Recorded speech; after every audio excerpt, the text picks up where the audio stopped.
what's it called, blue band. Mafi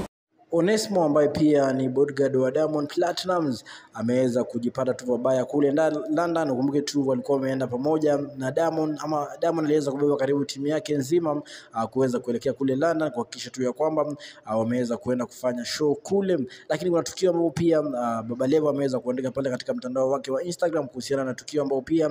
limeweza kutokea kule London, akisema tu ya kwamba Onesmo baada tu ya kuweza kuona baadhi ya mashabiki walikuwa wanamkimbilia Diamond sana, aliweza kupiga mmoja, na ni kitu ambacho pia kimeweza kumweka pabaya sana kule London, akisema tu ya kwamba kumbuke tu tayari Diamond pale katika mtandao wake wa Instagram alikuwa ametangaza kwamba mtu ambaye pia atataka kuweza kupiga naye picha kule London atakuwa analipa kiasi fulani cha hela, ama mtu yoyote pia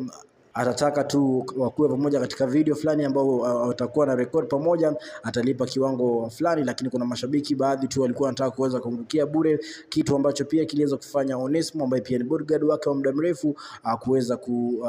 react na kuweza kumpiga shabiki moja, kitu ambacho pia polisi wa huko waliweza kuona na kuweza kumkamata Onesmo au kuweza kumzuilia Onesmo kwa muda, kulingana tu na taarifa ambayo pia ameweza kutoa Baba Levo, ikisemekana tu ya kwamba Onesmo aliweza kuvunja sheria za kule, kwa sababu kule hairuhusiwi kuweza kuchapa mtu, inastahili uende kushtaki mtu kama ameweza kufanya kosa, na ni kitu ambacho pia mwisho wa siku tu anasema Diamond aliweza kumtetea, na pia shabiki tu aliweza kuongeleshwa, na pia akaweza kuenda kuongelesha wale polisi. Onesmo kwa bahati nzuri akaweza kuachiliwa na akakuwa huru, wakati tu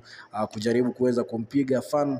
wake ama shabiki wa Diamond Platnumz kule London, na kuweza kujifunza tu mengi kuhusiana na sheria za kule na sheria za Tanzania ni tofauti kabisa. Ukitoka nje ya Tanzania, na ni issue ambayo pia Baba Levo ameweza kusema Onesmo ameweza kujifunza vitu vingi kule London, na akirudi Tanzania labda atakuwa mtu